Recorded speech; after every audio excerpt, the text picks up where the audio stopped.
Noong mga unang panahon, kapag ka sinabi mong pulis, alam mo na pulis siya kasi may uniforme. Usually, nasa gitna ng kalsada, nagpapatupad ng kapayapaan at kaayusan ng ating bayan. At kapag ka nadaan ka, halimbawa sa isang gusali na merong krus na pula, alam mo na yun ay ospital. Tama po ba? At pag nabadaan ka doon sa maraming mga puti na may mga krus, may mga rebulto ng anghel, minsan merong slogan o minsan ay merong, anong tawag dito, sa panahon ngayon ay merong campaign materials pa. Alam mo na yun ay sementeryo. Amen po. At marahil ganon din ang pagtingin ng mga unang tao, mga nauna sa atin, na kapag lalo na nung yumabong na yung gawain ng Kristyanismo, alam nila kung sino yung Christian. Alam nila kung sino yung hindi. At alam nyo ba na ito yung pag-uusapan natin ngayon, mga kapatid? Ang ating pag-uusapan ngayong umaga ay hinango po natin sa aklat ng Mateo chapter 5, verse 13 to 20. 20, say, identity and mission. It's about the time na mapalalahanan tayo, na meron tayong sariling identity, meron tayong mission na kailangan nating matupad at may gawa. Doon po sa verse 13 na ating binasa kanina, sinasabi po doon, our identity as salt. Para po sa ating Panginoong Hesus, tayong mga sumusunod na sa Kanya ay mga asin na nga ng mundong ito at hindi na tulad ng kaisipan ng marami na nagiging asin pa lamang ng sanlibutan. Ulitin ko po yun, During the first time that God encounter you, asin ka na agad. Because all the things pertaining to the Lord Jesus Christ is already transferred to you by the Holy Spirit. You are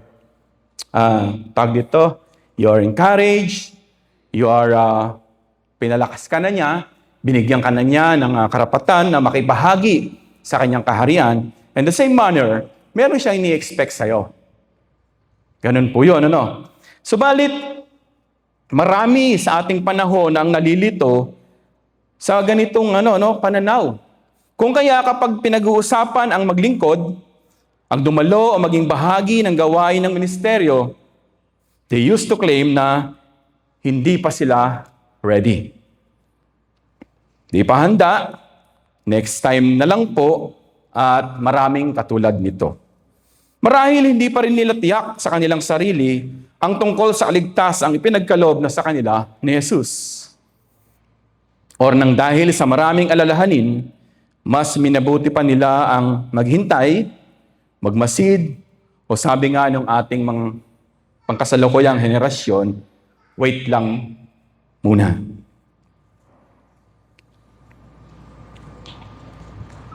Kapag hindi nararanasan o nakikita sa atin ang kaibahan ng bagong buhay natin kay Kristo, we are not becoming a moral preservative. O hindi na tayo nagiging tunay at literal na asin sa mundong ito. We are not making the good change na pinag-usapan natin kamakailan lamang, at we are not making a difference. Not standing for what is true, not making things right even no one is watching. Sa pamamagitan ng maging asin sa mundo, ay isang napakahalagang bagay na dapat nating ipinamumuhay. Jesus is not suggesting us to become the salt. He is expecting you and me every day na magbigay ng lasa ng pag-asa sa mundo araw-araw.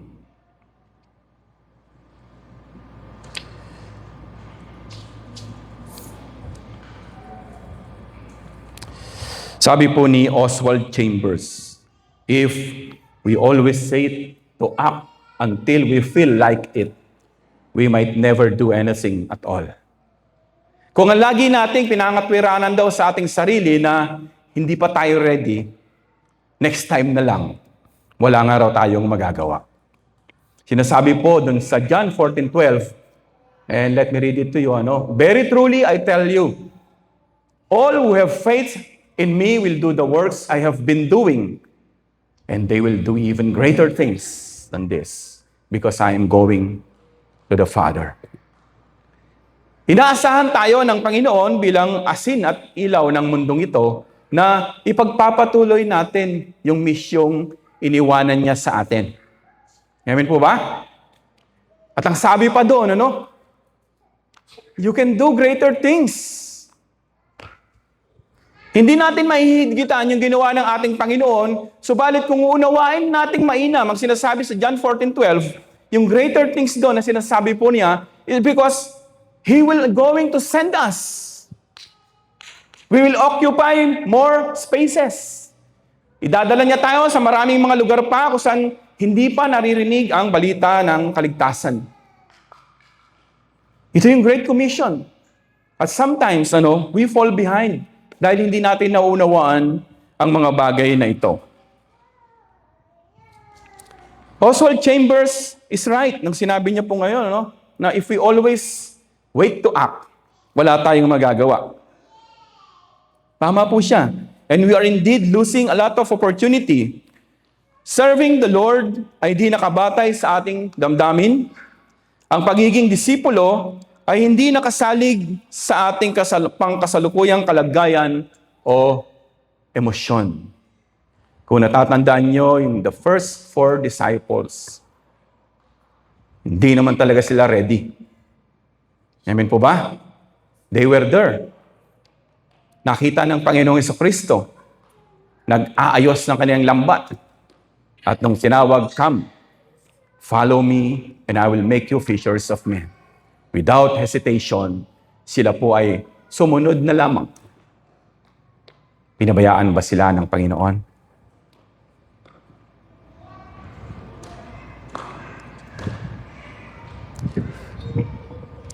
Pangalawa po, na identity natin is, we are the light of the world. Sabihin po nga natin sa ating katabi, kapatid, nakakatuwa, nakitang-kita sa iyo ang liwanag ni Kristo. Nga po, sabihin po natin sa ating katabi. O rin nag-ngisit isuda, katulad ni Pastor. This is who we are now.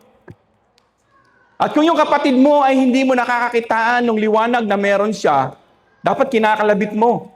Pinapaalalahanan mo. Ajay silaw mo, mapmatayan. Gamin, hanggang mapmapanan. Di ba?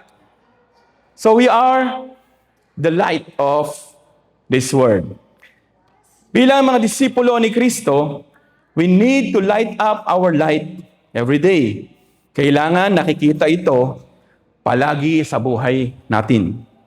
Sa salita at sa ating mga mabubuting gawa, sabi nga po sa atin, nung nakaraan, we are a city on a hill.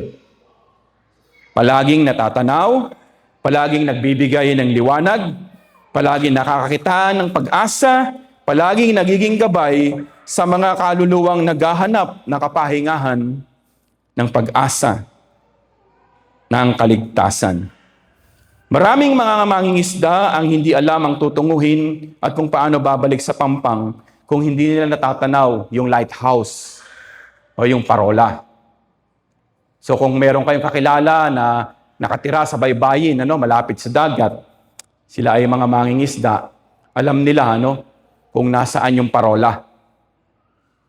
Kaya kahit nandun sila sa laot, pagka inihaon na nila yung kanilang mga lambat at babalik nila sa pangpang, hahanapin nila yung parola.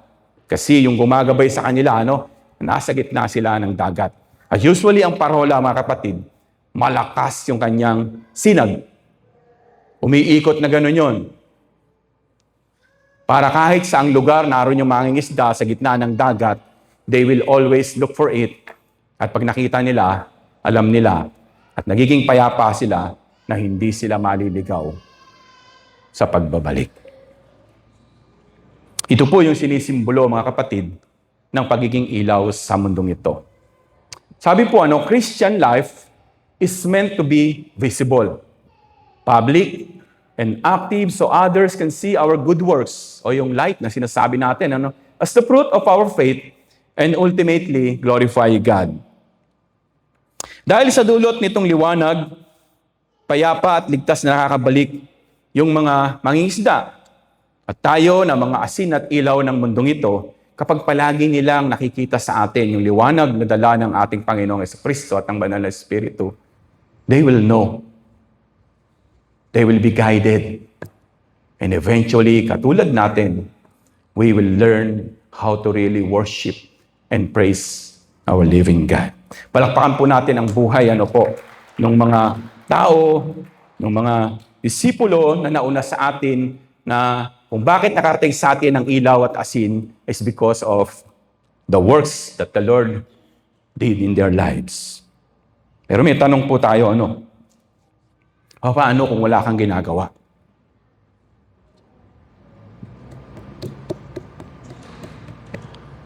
Paano kung ang motibo mo lang ay pumunta pag-araw ng linggo?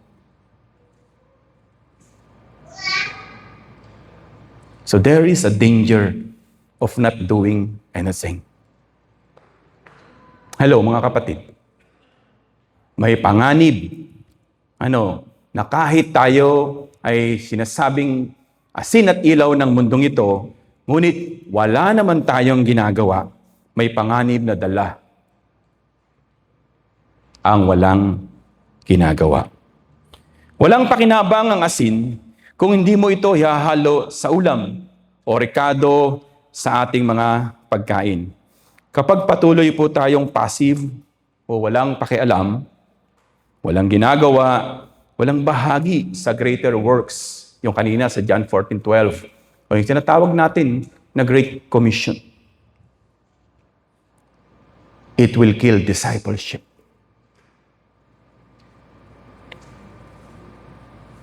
And eventually, mga kapatid, ito yung nakakatakot. It will kill the fire in us. Kung 200 tayo ngayong araw na ito at 20 lang yung nauunawaan na sila ay asin at ilaw sa mundo.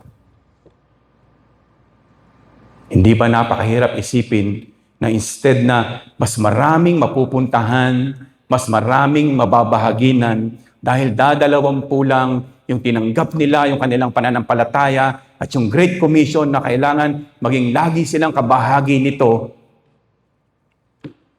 nakakapanghinayang, hindi po ba? Yes, it's Sunday. I need to be at the church. Yes, I'm a member of the choir. I need to go and practice. Balit madalas, nandun ka lang pag Sunday, nandun ka lang pagka ikaw ay aawit, pero sa kabuuan ng tunay na maging ilaw at asin ng mundong ito, alam mo na nagkukulang ka. So kung ikaw ito, this Word of God is for you to understand.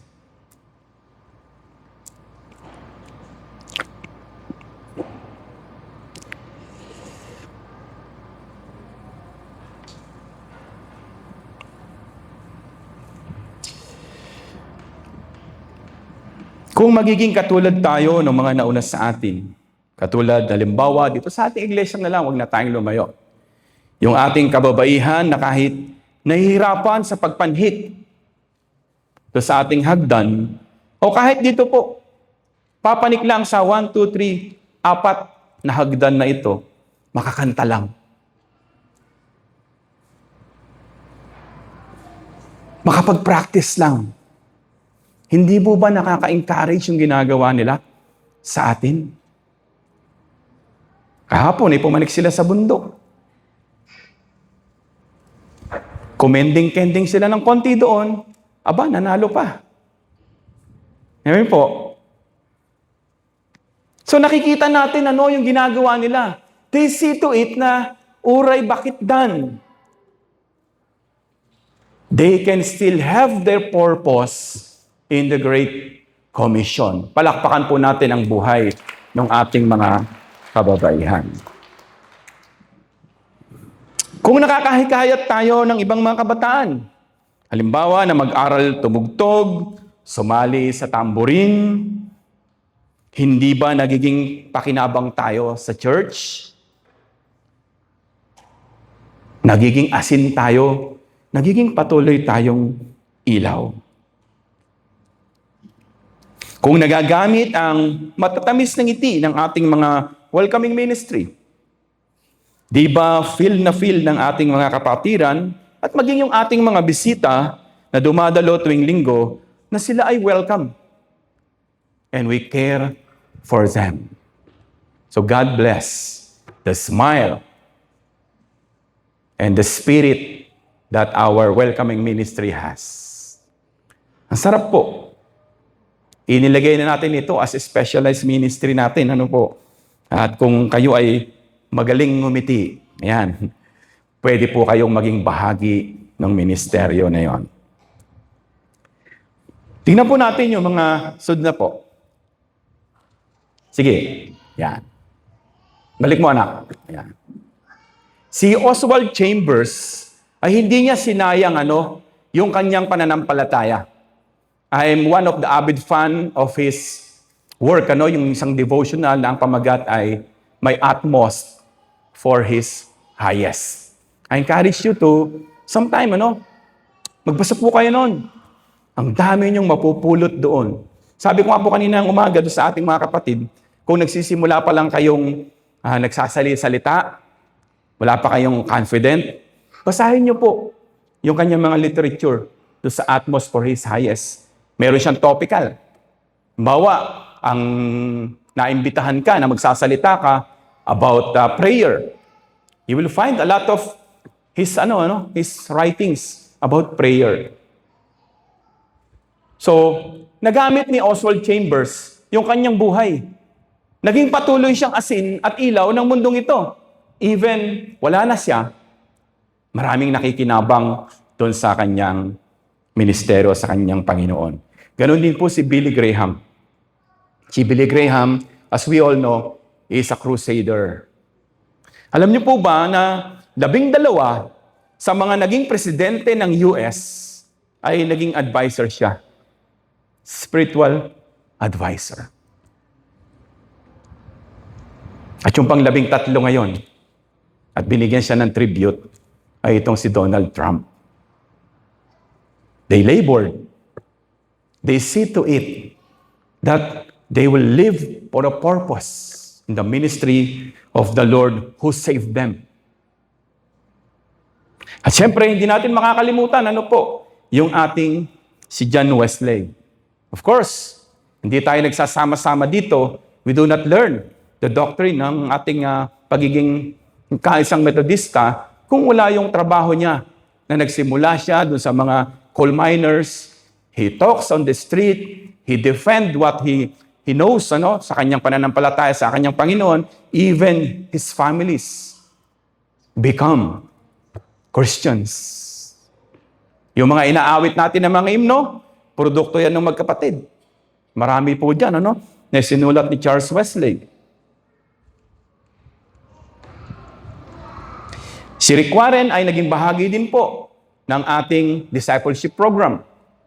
Yung kanyang libro na ang pamagat ay Purpose-Driven Life ay naging bahagi po ng bawat isa sa atin. Even wala pa ako dito, ang kwento po niya sa inyong lingkod ay nagagamit niya na yun. Maraming naging bahagi ng purpose-driven life at kung titignan mo sila ngayon, ipinamumuhay nila yung purpose ng kanilang mga buhay. They bravely and boldly lift up the light. They make the word tastier sa pamamagitan ng kanilang mga asin o mga patotoo through their personal encounter sa kanilang Panginoon. Siyempre, sa panahon po natin ngayon, meron din katulad nila na nagpapagal. And I always, sinusundan yung mga trabaho ng ating obispo, si Bishop Rodel Akdal. Every time he posted on his wall nakalagay palagi doon, we go where the people are, no matter what. Ngayon po ba? Kaya si Hodang siya ay nakasakay sa habal-habal, sumasakay sa tricycle, tumatawid ng isla, pumapaimbulog sa kalawakan, minsan may post siya na siya yung nagdadrive ng Fokker plane. Lahat ng yun ay pilit na ginagampanan ng ating lingkod upang maidala ang mabuting balita ng kaligtasan. Sapagkat siya, katulad ng mga naunawaan nila kung ano ang ibig sabihin na maging asin at maging ilaw ng mundong ito. Hello?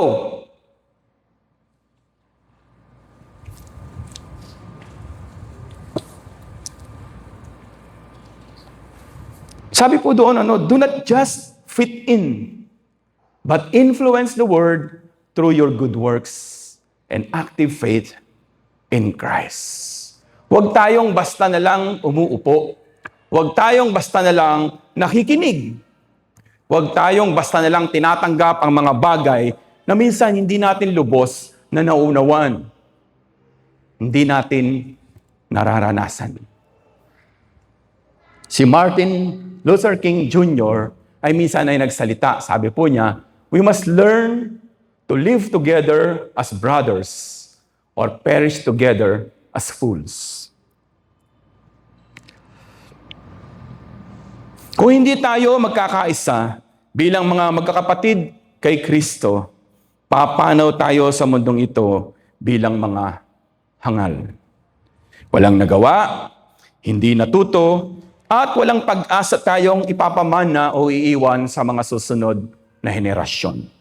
They labored for what they accept and believe. Di nila sinayang yung buhay nila. Kahit sa kagipitan, kahit na minamaltrato, nagpatuloy sila na maging asin at ilaw sa mundong ito. Ito po yung hamon sa atin ngayong umaga. How about us as a church? Are we making any difference in the community or kontento na tayo nag-fit in na lang din? Itong iglesyang hinabibilangan natin, sa palagay nyo ba, nagiging asin pa rin siya at ilaw dito sa paligid kung saan siya nakatindig? Or we, as disciples, as members of this church, are we also just fitting in? Or are we making a difference? Pastor, maganda naman yung church natin . You're making a difference. Is it?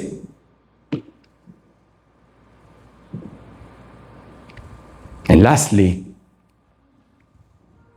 is our identity as disciple still magnifies Christ? Si Jesus pa rin ba yung nandyan?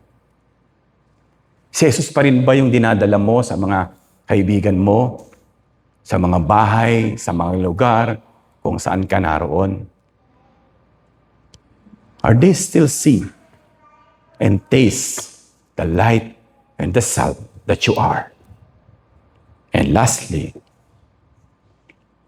is God's mission still our number one concern and the life everlasting?